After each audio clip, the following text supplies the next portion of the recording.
It's high. Go ahead. It's a high of 71 today here in Madison. Oh man, I So was going to ask where in Wisconsin are you located? I am in Verona, which is southwest of Madison, probably like 10 minutes. Excellent. So yeah. Excellent. Well, we've got, I actually sent an email out not about an hour ago, just as a reminder to all of the people that have expressed an interest in hopping in. And like I said last week, some of them are students, some of them can't move their schedules around just yet. So we might play with the time a little bit, but a lot of people are watching the replays because I'm getting some nice text and some email follow-ups. So we had 12 people within 10 minutes. We had 12 people request the replay from me. So Okay. it'll be a good hour, 45 minutes to an hour, like we were last week. And I got a couple of questions already lined up to go through today, but I'm serious. I'm still dripping. It's but it's okay. It's just digitally, we're doing this remotely. Right. I don't need you can't smell me, even though I showered. Like I still feel and smell myself. Like it's just not enough time to cool off. I'm a heavy sweater, and so are our boys. If that makes any sense. Okay. Like our sons are just heavy sweaters. So How long was your run? it was 30 minutes. So on Wednesdays I do a quick run. So this is my little behind the scenes of Alex's training routine. So I run Friday, Saturday, Sunday, Monday, and then I do kind of cross training on Tuesday, Thursday, and Wednesday is my like fast run. So although it says, I just said I did 30 minutes, I really only ran for 9 minutes of the 30. So I walked for 10 minutes. I ran hard for 5 minutes. I walked for 1 minute. Then I ran hard for 4 minutes. And that completes my block of 10. And then I walked for 10 more minutes at the end. So my stretching is all but gone from my own training routine. And I just do what's called fitness walking, where I walk really fast for 10 minutes before and after every run. And I like it. I haven't gotten hurt in a long time running. Some of that is also my programming has really changed. I no longer run like 80 or more percent intensity in about more than 80% of my runs. I slow down a ton. So just one day a week, like today, is where I really kind of push it. All my other runs, I'm cool with just going a lot slower. My soccer player mentality of like run, stop, rest, run, really hard, stop, rest. Like I've had to really train myself out of that habit or that rendition. So yeah, just a little glimpse into my running routine. But yeah, Wednesdays are my fast day. So that's why I'm still dripping, so I can feel it. Not to gross you out, but I can still feel it. So maybe we should do that one day. Maybe we should just share our workout routines, like what we go through, because I think a lot of people would benefit from the things that we do to just stay active and stay healthy, because nothing kills our credibility more than if we're preaching and we're expressing all the benefits of an active and healthy lifestyle, and we're not active, and we're certainly not healthy. Some of the most unhealthy people I've ever met are chiropractors. Yeah. Right? That's one of the things that like a chiropractor that I did my preceptorship with before I took over practice. I ended up moving back to the town that she still practiced in, and I was like, look, I'm 5 minutes away from your house. Like we should do like a standing appointment where we both get, adjusted. So kind of same respect to that, a lot of chiropractors kind of recommend that, but then don't really follow through with it when they're with their own self-care. No, that is true. And I think some of it is like, well, I don't want them to steal the way that I think, or the way that I, treat. So I don't want them to copy me or steal my, and I'm like, there's enough fish in the sea, guys, like there is way too many people in the world and too few chiropractors. Even though we're on almost every street corner, there's still way more. There's 330, maybe 340 million people in this country, and 75 to 77,000 chiropractors. Like, come on, there's enough people out there for all of us to get along, So I think that ties nicely into today's conversation, because that comes from a place of like internal insecurity when it comes to, and scarcity is probably the better word when it comes to people and resources. And there's no more influential resource than either time or money, right? Like people really have a lot of thoughts and opinions, and very strong opinions about time and money. So that's where the questions really directed today's content that I kind of prepped for. So I just want to say a couple of quick shout outs to everyone who's going to be watching the replay here. We got Noah, Connor, Ben, Ashley, Laura, Nick, Patrick, Rebecca, John, Colton, JC, and Chewy, along with a few others of our actual, mastermind members that will always get this replay included in their membership. One housekeeping event that I like to share with everyone is we've got an acupuncture class in our what is it called? Not our hometown, in our headquarters. Thank you. In our headquarters of Chicago. That takes place in September. If you're interested in that, just shoot me a message. And then we got a couple more dry needling courses this fall in Cleveland, up in your area in Madison. We got part 2 up in Madison with Dr. Gary Eastad. And then I will be teaching part 1 in Nashville, Tennessee, Cleveland, Ohio, and wrapping up the year in Dallas, Texas. So if you're interested in any of those courses, just shoot us a message or reply to any of our emails. Then what I'm really excited about is December 2nd and 3rd in Chattanooga, Tennessee. We'll be doing a Essentials of Business Mastery. So basically everything that we think you should know in running a functional rehab program or a functional rehab model to your business. We think everything that you need to know we'll cover in those 2 days, from soup to nuts, like which EHR we recommend, merchant terminal, how to get licensed if you're not licensed, how to collect payments, how to schedule payments. If you want to do insurance, we can talk about that. And then also just, marketing, sales, and what I call operational flow, how to make your business flow operationally, just like we try to have our clinical appointments flow very smoothly. There is an operational flow that we can have to our business. And when that suffers, it almost doesn't matter what we know clinically speaking, because the operations are not up to par. There's nothing worse than going to a killer appointment with either a dentist, a massage therapist, a chiro, PT, doesn't matter, anyone in the service industry, even like a general contractor, right? There's nothing worse than having a wonderful first encounter. You see the plan, you see the path forward, and then they're completely unorganized. They're almost disoriented on just the normal day-to-day basics of running a business. And it really kind of leaves you wondering if you made the right choice to begin with. So we want to tidy up our operational flow, and that's what we will cover on the December 2nd and 3rd course in Chattanooga, Tennessee. It's nice Southeast Tennessee. Chattanooga sits perfectly between Nashville, Knoxville, and Atlanta. If you haven't looked at it on a map, right there in the Tennessee Valley. So you're welcome to join us. If you'd like to be my guest for that, go ahead and shoot me a message and just say that you'd like to come to the event. No problem. Okay. Before we get into kind of our topic today, I would start with some positive focus. So we always try to type into either the chat, or Josh, you could tell us what your positive focus is for the week. I got one here for a couple of people, and I thought I'd share them with you. So let me get my phone ready here. So we got here, Colton had 7 new patients in 2 days. He had 5 in yesterday alone. Another one said we hit our we hit our goal 1 day early. Most likely we'll clear a 17K month, and they are just getting started for Shay in Nashville. So I'm really excited about all of the big things that they're doing. JC also is killing it with his 5th month in business. So we got a lot of good members here are hitting some nice financial metrics. And so anyways, I just thought I'd share some wins that are going on in our community. And anything in the last 7 days with you, Josh? Putting you on the spot here. Yeah, I'm set to hit my PR for collections for August. So excellent. Okay, now let's unpack that for a minute.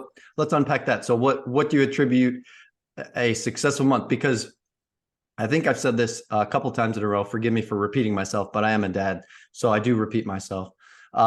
So about half of our mastermind clients are struggling because this back to school time is just kind of slow. And then the other half of them are like August was slammed. It was just a killer. So I love picking people's brains. Like, why do you think you did so well this month?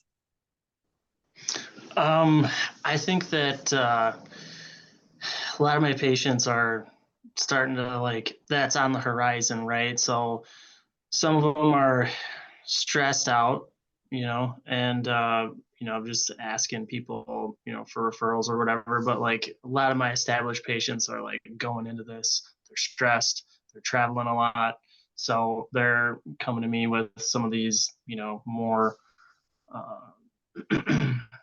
stress related pain patterns. And so that's part of it. I also do um, DOT physical exams for commercial drivers. So, I live in kind of more of a rural area. And as we move into the harvest, a lot of temporary drivers are coming in for that. And so that's kind of expected, but that part of the business, seemed to be on an uptick this month, so I can attribute some of that to that. But from a chiropractic standpoint, that's kind of, and I feel like September will kind of move into the same situation where everybody's on a routine and just in pain because they're stressed. Yeah, it is interesting this time of year. The back to school craze is it highlights the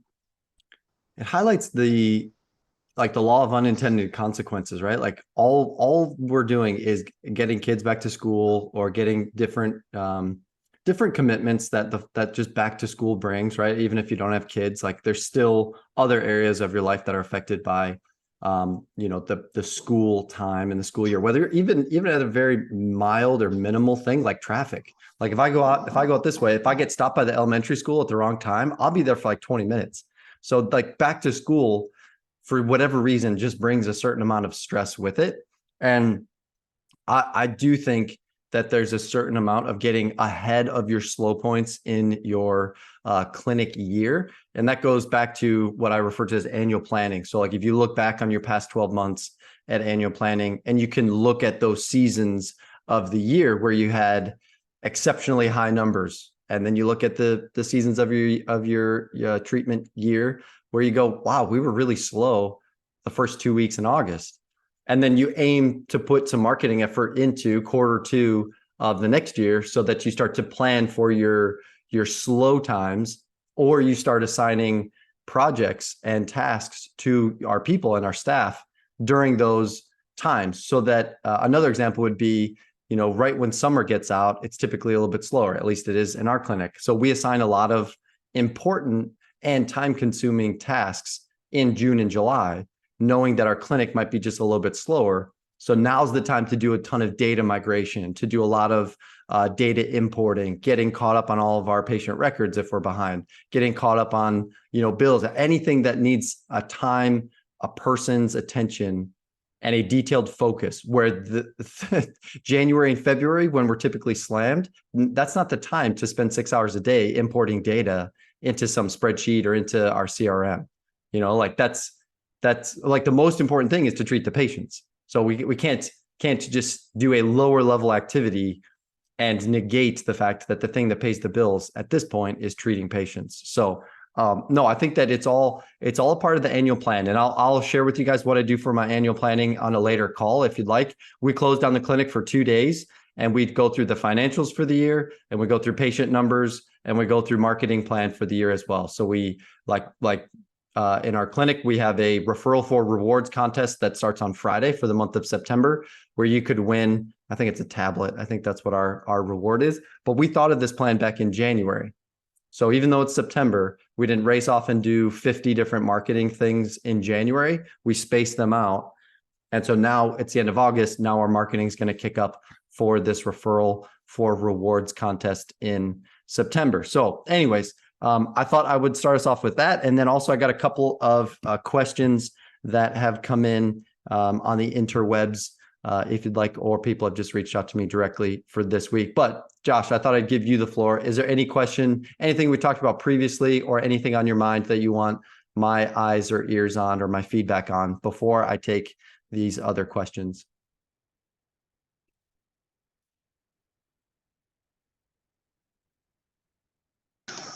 No, not right now. I just thought I'd come with that positive, mention of the where I'm at for this month, and so you can shoot with the other questions. And And by the way, congratulations, because I think sometimes we get sidetracked from the day-to-day business, and we realize, man, like I did good, like I did really good this month. And so I think you should be really proud of yourself. I think at the end of the year, if you could look back and realize who you are at the end of the year, and ultimately who we are as people, we're growing as individuals on this journey through the vehicle of running a business. Ultimately, that's what I was looking for when I started on my own. Like I realized that searching for security was a myth.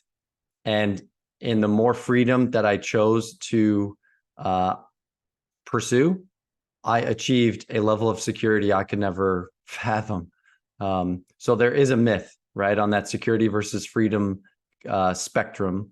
A lot of people will end up going to work for someone else because of that security need. And don't get me wrong, like not everyone can graduate from school and open up on their own, but there is, maybe 10 to 25% of the people that graduate from school this year that can and should graduate and open up on their own. Now, a shameless plug would be let someone coach you, because you've just gone through the schooling process on how to be an expert clinician and learning a business skill, as you've heard me say before. Is it a complete and entirely different skill set that you have to learn from? And so just like in school, you have professors that guide you and show you the ropes on what to do and what not to do, hopefully.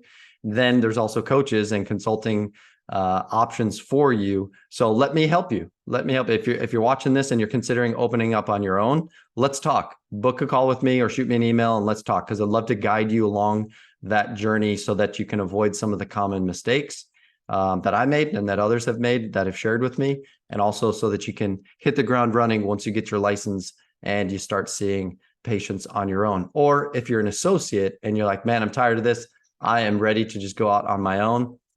Let's talk. We absolutely should talk, because we've got a lot of good ideas. Again, things I've learned or things that people have taught me along the way. So I don't think I could have ever done it alone. I don't. So I have paid, I don't know how much year to date, or at least in the last 6 years, 7 years. If I look back on all my education, it's well over 200,000, whether that's clinical, that's not including my Chiro school. It's got to be around 200,000 that I've spent on business coaching, clinical education courses, and personal development. You could call it that. And so I've got a lot of good ideas that I've learned from other people, and I can't wait to share them with really like our Midwest followers and Midwest audience. So one thing I do love to talk about is this concept of price. And so this question came in. There's 3 parts to this question, I believe. 3 parts.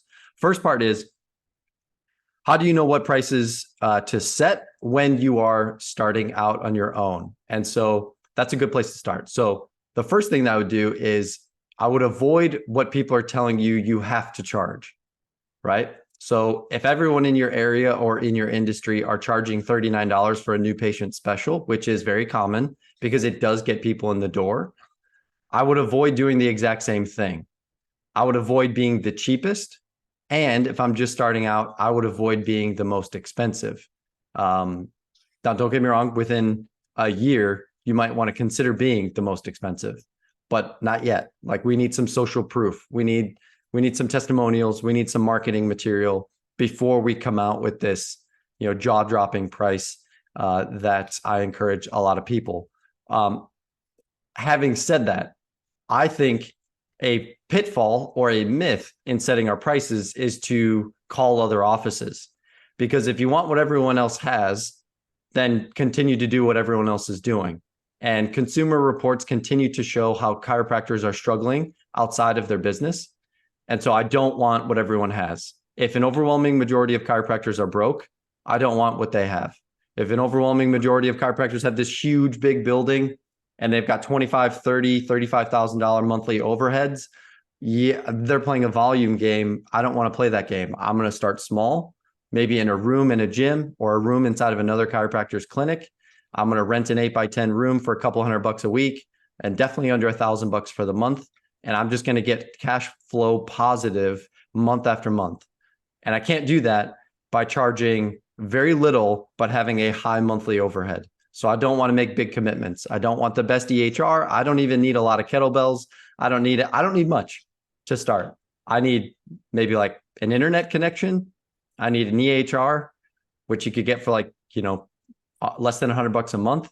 I need Patient my presents mouth. for continuing care and reports that he's Hey, doing better.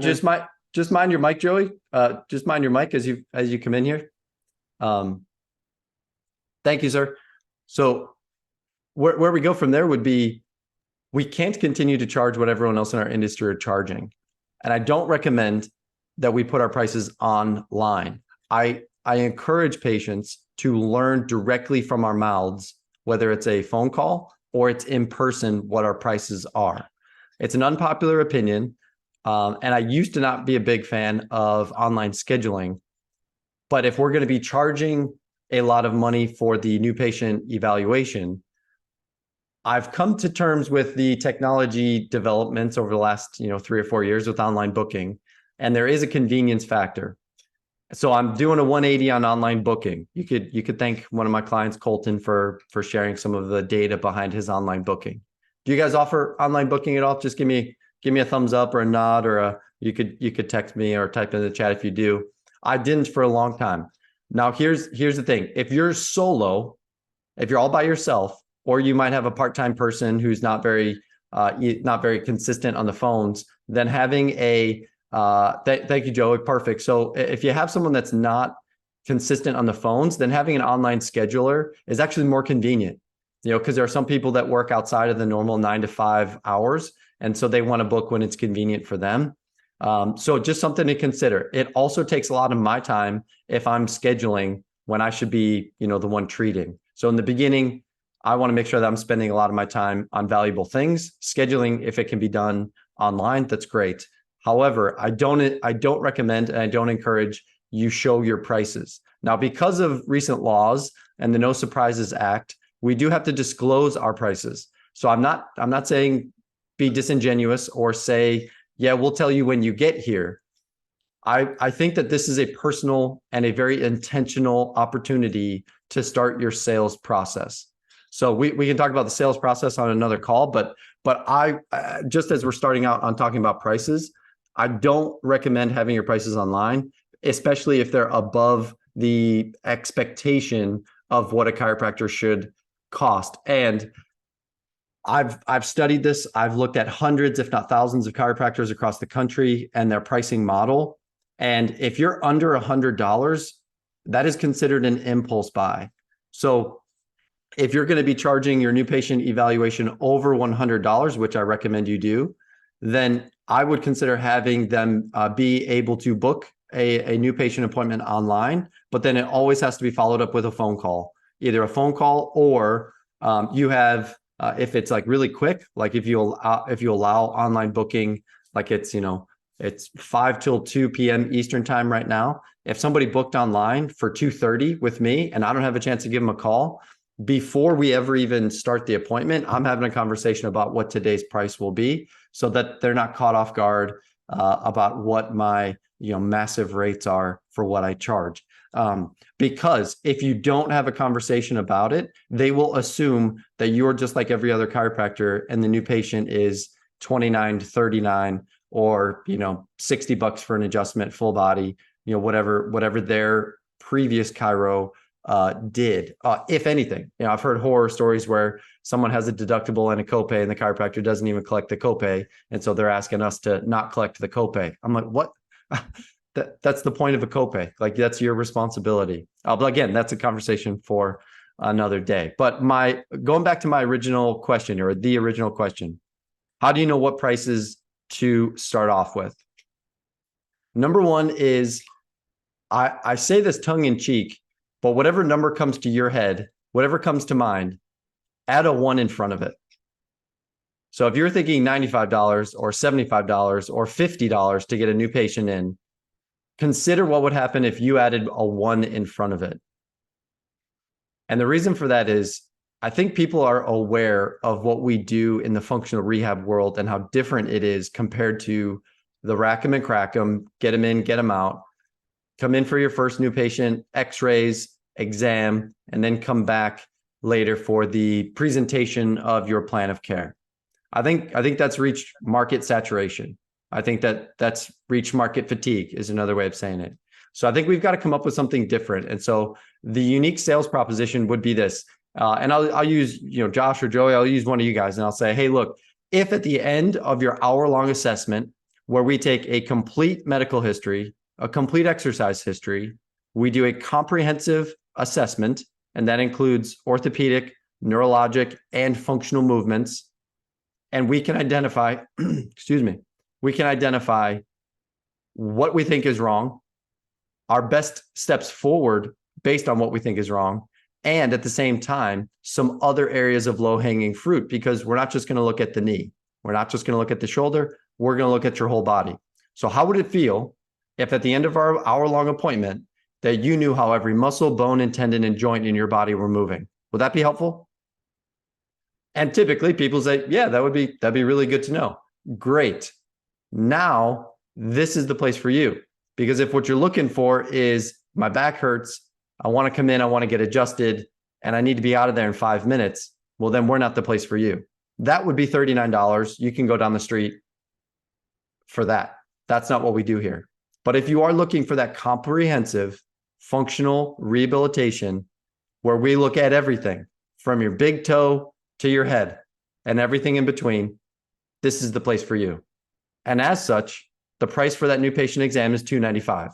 The price for that exam, and I just say the price is $175. I'm just telling you prices of functional rehab offices that I've either worked with or prices that I've had myself. You don't say, well, we went to chiropractic school and we studied this and we did that. And we're different than physical therapy. Like the moment you start sounding your credentials and your certifications, so because of that, I charge $100. Like you're probably going to get into a bit of an argument because you're making it about yourself. You're not making it about the audience or the new patient. The new patient wants to hear how they're going to trade their hard-earned dollars for information that you know that they don't know yet. So it doesn't have anything to do with your degrees. It's got everything to do with how you can help them ultimately to achieve an outcome. So I think going all the way back to the question, how do you set your prices? Because I'm off on a tangent. I always go off on tangents, but it's important to give some context, and it's important to give like the full picture. The first one would just be maybe talk to people in our industry about what they charge, because sometimes getting some confidence from within the community will give you confidence for yourself and in your own life and in your own clinic. And I'll never forget this. I was at a conference and I was sitting at a table, and there were two people who didn't know each other, and they're from the same, definitely from the same state. If I'm not mistaken, they were also from the same town. They're from the same California town. And one of them was expressing how frustrated she was about how people in her area cannot fathom why she's out of network and why they won't pay. Like they just will not. Patients are adamant they will not pay her out-of-pocket rate of $150 a session. They think it's crazy that she doesn't take insurance. And across on the other side of the table is a guy in the same town who's also out of network, who was double the price of her. And he's saying, I'm having a record month. So I'm sitting there thinking, how are these two people from the same town charging different prices, but they're complaining about the opposite thing, right? Like it's just not about your location. It's not about, it really puts that argument to bed. Because some people would say, well, I'm in rural, and I say this with Colton all the time on our weekly call because he's in Southern Illinois. He's like, well, I'm in Southern Illinois. And I'm like, don't for a second think that your region or your location determines the price. Now, the market sometimes does, but you do need to contact people in our area that treat like we do. And sometimes hearing what other people are charging, it gives us a big confidence boost to charge more. I would say by and large, an overwhelming majority of chiropractors that do functional rehab should be charging significantly more because we're over delivering and undercharging. So I think You could call a buddy in your area and ask, hey, what are your rates? You could call me and I'll walk you through what would be fair. I think around, for what we do, if we're going to spend 45 minutes to an hour, your new patient out of pocket should be around 150 all the way up to 300. It should be in the 150 to 300 range for your new patient evaluation. Now, the more information you give the patient, the higher the price can be. So I do know of a clinic in the St. Louis area that gives a full, they've got posture assessments, they've got scans, they've got balance, they've got a lot of high-tech neurological equipment. And this is not like a Carrick Neuro Center. This is like a chiropractic functional rehab and sports performance type center. They give like an 8-page PDF that you get emailed to you with your before, like some before pictures of, like I said, posture, muscle tone, your functional tests, all on that, right?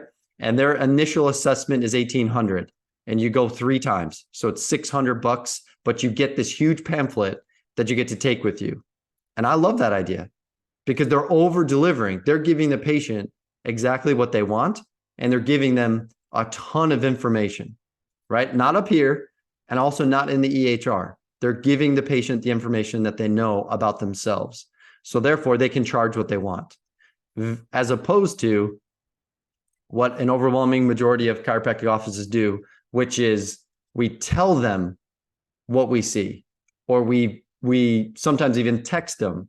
And there's something valuable. There's something to be said about, like, if I get this report, if I get this printed off, customized with my name on it, this clinic's letterhead on it, like a dentist's office or something, explaining to me clearly what this procedure is going to do, what the cost is, here are some additional resources on it, and this thing like makes a thud on my desk, I immediately think that this is more valuable than just spoken word, right? And it's customized. It's got my name on it. It goes a long way. So I think that we could easily add more. And I think you should be in the 150 to 300 range for new patients. Now, if you take insurance, you have to play by the insurance game. I'm only in network with one insurance company. And so that just gets the insurance still gets billed because I don't have a dual fee schedule. As we know, you can only have one. So insurance just gets billed my rates, and it's just awfully inflated for insurance. And my pre-contracted rates are what I get paid from that one insurance company. Everybody else I'm out of network with, so I don't bill them. The patient pays me or pays our clinic directly. So that's kind of how I would say how to start our prices. Here's one other strategy on starting prices. If starting out with a bang and going really high gives you a little anxiety, or maybe gives you a little, rashiness on the skin, just thinking about it, consider this. If you're out of network, all right, you can't do this if you're in network. If you're out of network, consider starting at, let's just say $100, and then every new patient that comes in, raise it 25. So that way, if you have 10 new patients, you can just see where people come in and where they say, yes, I'll pay 100. Will they pay 125? Probably. Will they pay 150? Maybe. You'd have to really, really convert them well. Will they pay 175? Sure. But the moment you get to maybe 250 to 275 to 300, you're going to start to get some resistance. Now, a really interesting thing happens when you go above 300, there's less resistance. When you go above $300 for your new patient, there's less resistance. Between 150 and 300, ironically, there's a ton of resistance. Because again, less than 100, people think it's an impulse buy. They're willing to part ways with it. So from 150 to 300, that's like, ooh, this is a lot of money. So you got to be prepared to have the next conversation about value versus the dollar. Okay. So that's one other option, is you go until your market says no, and then you drop back. So if you have 10 new patients in a week and 8 of them say yes to 150, I'd stay at 150. I'd go to 175 the next week. And if I have 10 patients the next week and 8 of them say no to 175, but the previous week they said 8 said yes to 150, I would stick at 150. And then I would try it again in a few weeks. I would try to bump up to 175. I would test the market to see where people in my area are comfortable paying. And also that might mean that where the market is comfortable, that might not be where I'm comfortable. And I think it's quite selfish if we have money problems or money money feelings, money thoughts, and we start projecting it onto our patients because we sometimes are not our ideal customers. So how selfish is it of us to project our thoughts about money onto our paying customers? So I don't want to judge them about what they can or can't afford. These are just my rates. Some people, they think we're undercharging. Some people, they think we're overcharging. We're doing the same service, or maybe not identically the same, but we're providing the same hands-on manual therapy and chiropractic care to the same people, but they have two different perceptions of value, which is interesting to me. So I don't allow our staff to bring their own thoughts about money to our clinic because our staff are not our ideal customer. So anyways, that's really how I would start off with a clinic starting prices. Number two, would you have set prices based on what other chiropractors are charging? Categorically, no. I would never call up another clinic and ask what they're charging and then undercut them. In fact, I was teaching, you might've been at this class, Josh. I was teaching a dry needling class and there was a student that he was just out of school, and we talked about prices. We were talking about how to bill for dry needling, talking about all this. And he said his rates, he said he was like $32 a new patient because he wanted to go under the 37 that some of the other places were offering. So he went to 32 and he just got a ton of people. And I was like, that's really interesting. Why would you go to 32? And he's like, well, because I wanted brand recognition. I wanted people to associate, he basically said people wanted to come because I was the cheapest. And I was like, but how does it make you feel? Like you're taking a lot of your time and effort to help people that obviously don't value you or what you're doing. They're valuing the price at which you're doing the thing, which is a categorically different approach. So he said the cancellation, the first month cancellation and drop-off rate was through the roof, right? Because they weren't valuing what he did or the outcomes he gets. They were valuing the dollar. And so it was easy for them to commit to $32, but not follow through on it.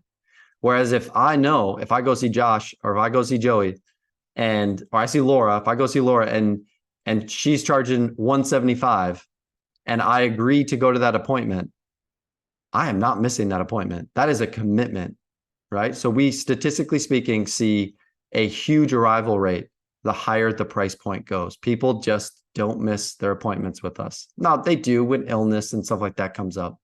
But if you're charging $32 for a new patient appointment, man, I got an oil change and it was over $100 on my Chevy. And I almost joked that this is like going to the chiropractic of oil change places because they're just like, get them in, get them out, right? But I still spent over $100 on my synthetic oil. It's like this is still a lot of money. So the point there is we can't undervalue what we're doing and expect to be perceived as a trusted authority figure in our area, right? So I said to this guy, I'll never forget it because he kind of gave me a ghost in the headlights or deer in the headlights look. When he said I charged $32, I said, are you any good? You must not be any good. And I was on purpose trying to, stick it to him a little bit. And I was like, you must not be very good. Of course, he got red in the face and wasn't really happy with me. And I did talk to him privately. But my point there is the the perception is if you're charging less, you're not very good. That's the perception. It might not be based in reality, but that's the perception. So I do not think we need to call up and ask our community. I think we set our rates and the market will tell us if we're too high or too low. That's economics 101. What is the best model for starting a chiropractic business when it comes to either insurance-based, cash-based, or a mix of both? I actually was asked this question on a PT forum, and because of Medicare reimbursement rates, I'm going to give a different answer to what I gave PTs. So the PT answer was go out of network except for Medicare, because Medicare might actually pay PTs for like a 53-minute appointment at outpatient physical therapy.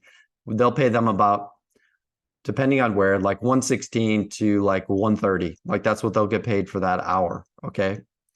Chiros, Medicare is not the same. You get nada for the exam And then you get like 30 something, it keeps going down, but you get 30 something for the spinal, 3 to 4 region spinal manipulation. So I'm going to give a different answer.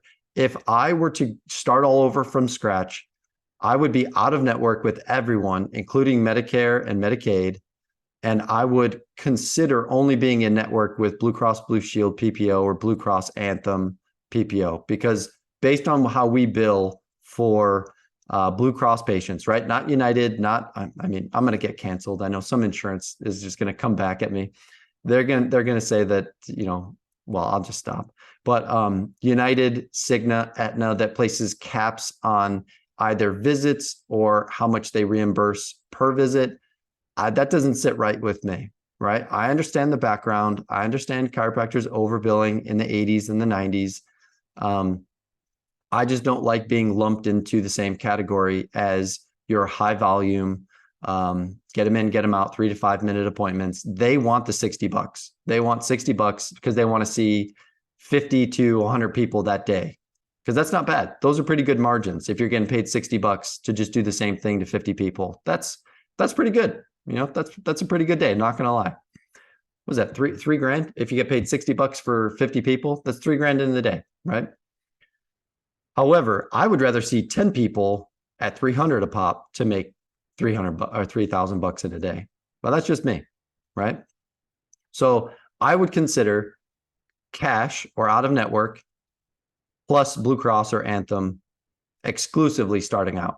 Now, Blue Cross might take 2 to 3 months to get in network with, but based on the reimbursements that we get and have gotten historically for our manual therapy, our rehabilitative exercises, including post-surgical work and some of the more complex injuries that we've seen, Blue Cross will pay us between $150 and about $190 a visit for, again, a 45-minute to 60-minute appointment. Now, that doesn't mean I'm with them for 45 to 60 minutes. That means that either me or my associate or our intern gets to do some stuff there. But that's about how much we make per visit. And I can share with you guys like what codes we use and how much we get reimbursed if you're interested.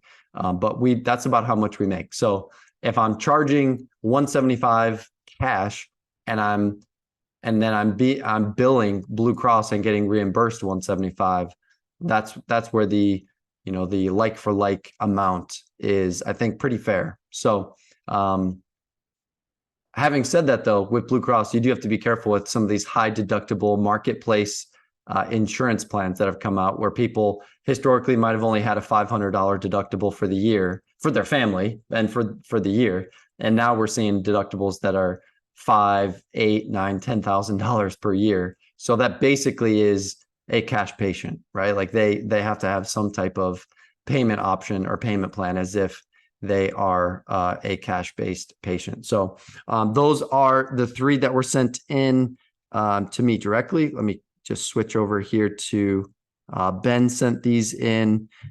He said, I was wondering what practicing with an active care-based rehab model and charging certain codes through insurance looks like. Ben, I might just shoot you an email. Might easier to be, described visually via email. So if let's say someone comes in with shoulder, let's say cervical spine and shoulder tendinopathy. So we're going to actually do some type of soft tissue to the shoulder and manipulate cervical spine, thoracic spine, maybe even low back, and maybe do some hip work because we definitely do what's medically necessary, not what insurance says they will or will not pay us for. So we treat the whole person, right? Like that's how I was taught to do functional rehab, is to not let pain be our guide. And also to treat the whole person, not just the area of injury or the area of discomfort. So and that's Carol Levitt, right? Like he who treats the site of pain is lost. So we don't just go after the shoulder, we go after the neck, the thoracic spine, the low back, the hips. So it's not uncommon for us to have our 3 to 4 region manipulation, to have an extra spinal manipulation code, and then to have our manual therapy. I should choose my words better there. Not manual therapy code, but a therapeutic activity code of 97530 for our one-on-one soft tissue and some of our more manual approaches that help with endurance, flexibility, mobility, all of those things. And then the last one are all of our exercises are 97110, so rehabilitative exercises. And every patient in our clinic will get 1 or 2 units of therapeutic activity and rehabilitative exercises. So that's what that looks like for us. Of course, you could add in acupuncture, you could add in dry needling. Those codes absolutely can be used.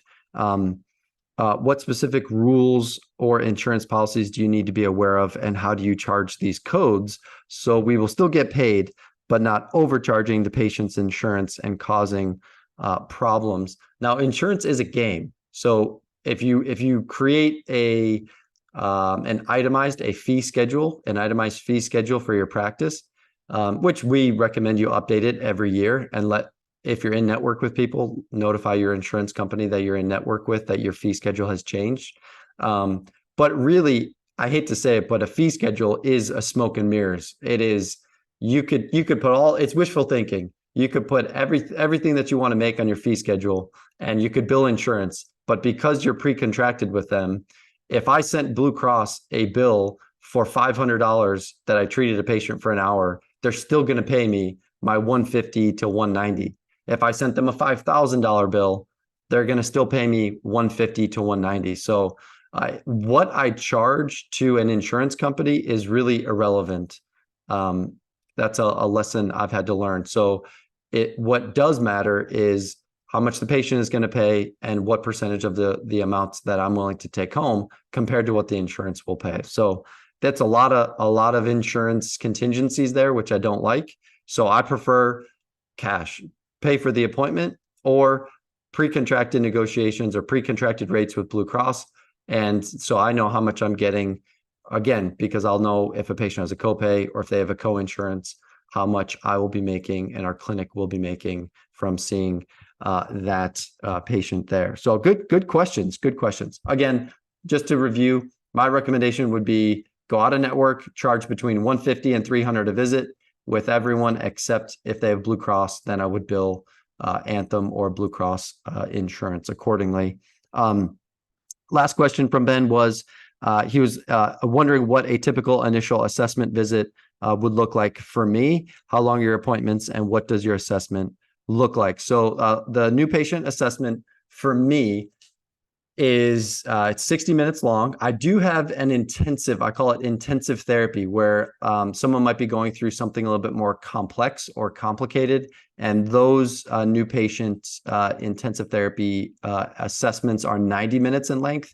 And every follow-up is also 90 minutes in length as well, because that gives us ample amount of time to do some of the more big picture, sometimes whiteboard work, sometimes some video feedback.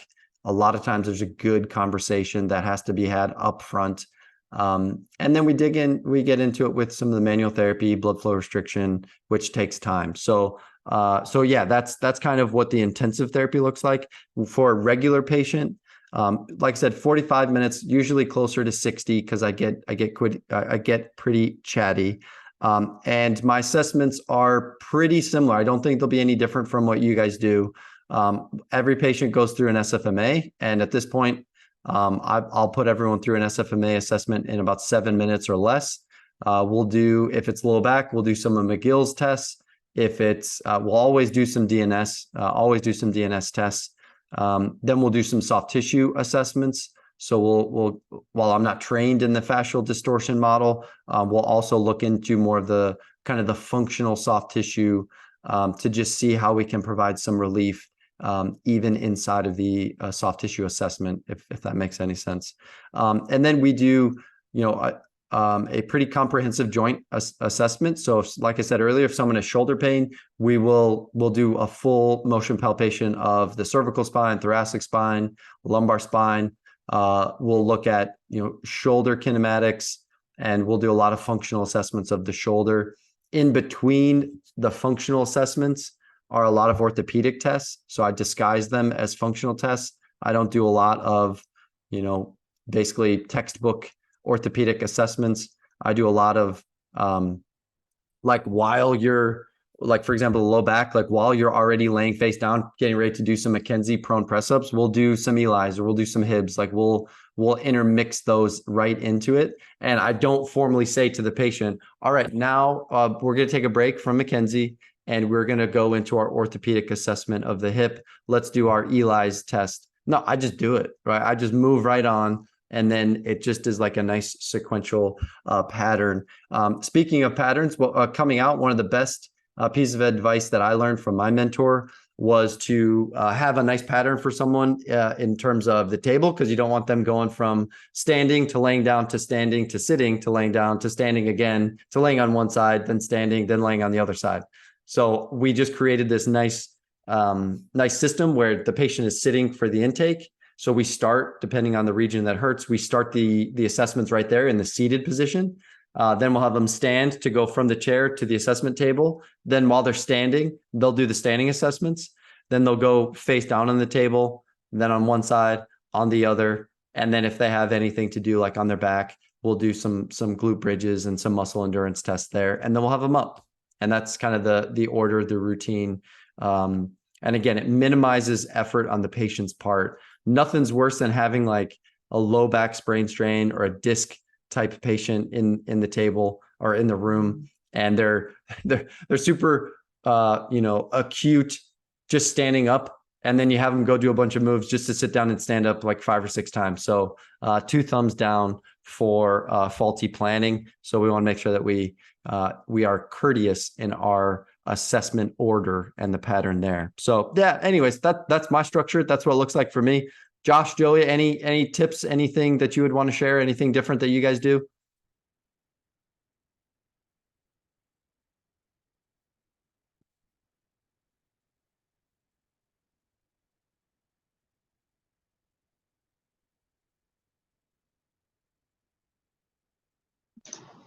Well, I mean, that sounds like you like patient flow is kind of what you, or like flow of the exam is kind of what you were hitting on. You don't want to, kind of have them moving all around. I think that makes sense. I try to make it pretty streamlined with my patients. But yeah, that's different from, my physical exam, but our styles are similar but different. So Yeah, like for example, one of the things, like while they're sitting, I'll actually start doing reflexes like while they're just sitting right there. Especially if they're up on the exam table or up on the treatment table and the legs are just dangling there, I'll just do the patellar test. And then I just kind of make light of it. Hey, when was the last time you got these done? And they're like, oh, I don't know. It's been a long time.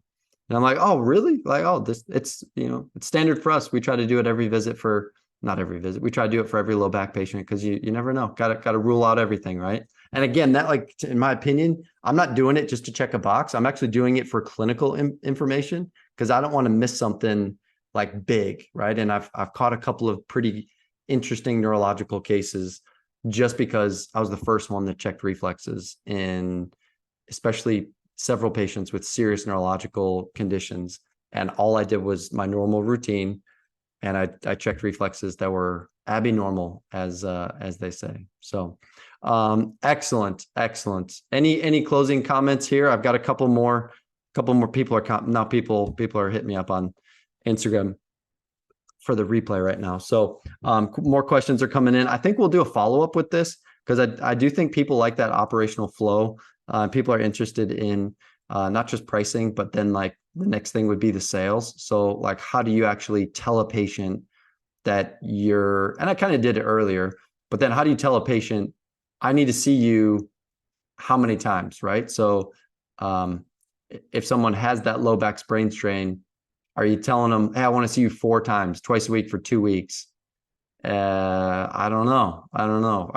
So we have to be careful with our treatment length. So we're not under treating, but we're also trying not to over treat and say, hey, I want to see you 56 times over the next 12 months and then once a week for the rest of your life. So we got to be careful not to do that, but there's got to be a happy medium here. So definitely, if you guys are interested, we'll do treatment plan lengths. And the nice thing about it is there's clinical diagnostic criteria, but there are also treatment guidelines that are really helpful to follow Not every patient will fall 100% into the treatment guidelines, but I use them more as like guardrails and their guidelines. So I use them as like, this is worst case scenario to fall back on, even though I use past patients of similar presentations as one of the hallmarks of like, here's how I think you're going to respond. But then I was followed up by saying, but I've been wrong before, so I definitely will be wrong again. But I think it'll take you, and I give a range. I always say it'll take you between 6 and 10 appointments before we start to see some relief and some increase in mobility. So if you guys want to, we can do some more sales stuff on next week's call. If you have personnel, if you have staff, if you have opportunities within your business, one of the gentlemen on our weekly mastermind call, we were talking about possibly purchasing a practice as from a retiring doctor. So that came up, and we're kind of walking through all that was necessary to purchase a practice. So yeah, we're really, well, we are full service here. So if you have any clinical question or any business question, I'm here to help. We'll be here same time next week as we get into September, which is crazy to think about. We might change up the time if more people can make it live on the call. That would be great. But I think as word gets out about this and people watch the replays, hopefully it was valuable. Hopefully people will like this when they watch the replay and whatnot. But I appreciate it. Joey, appreciate him hopping on. I've got about 15 people to send this replay to. If you're interested, we will see you again next week. Joey, Joey's already just peaced out. Josh, any closing comments, questions, anything, any key takeaways from today's call?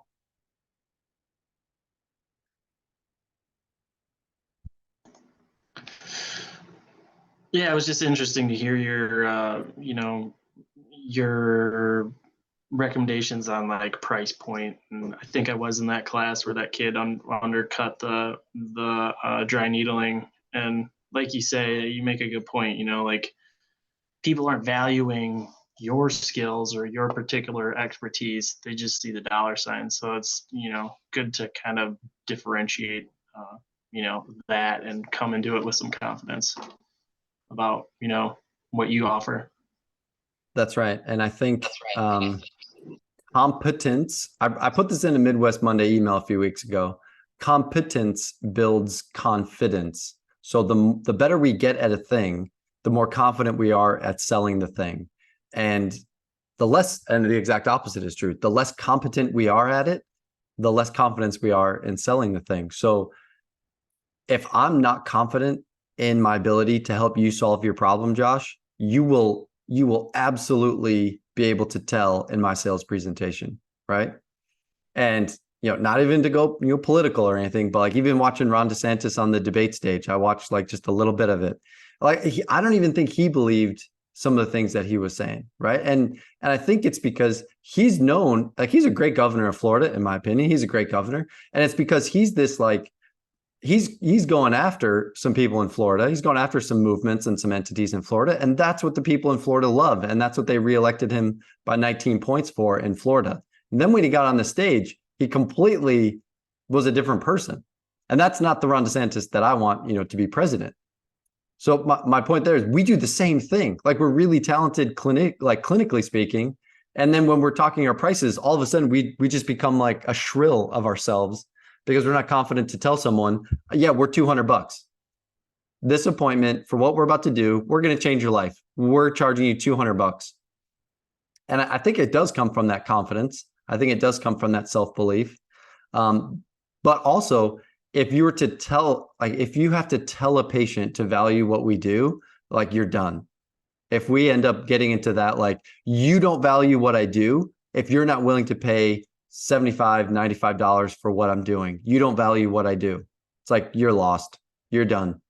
It's like asking someone to respect you. Like you need to respect me. I immediately lose respect for you the second you have to ask for it. But that could just be me, So, okay. Our hour is done. Josh, Joey, thank you. And again, all the people that were texting me and writing to us on Instagram, thank you. It was almost like a live chat just on Instagram. All the people that were messaging me. I think they're in school. I think there's a bunch of students at Parker and National and Logan that are messaging me about the replay. So I will get everyone this replay. Would love to see more of you guys on the call next week.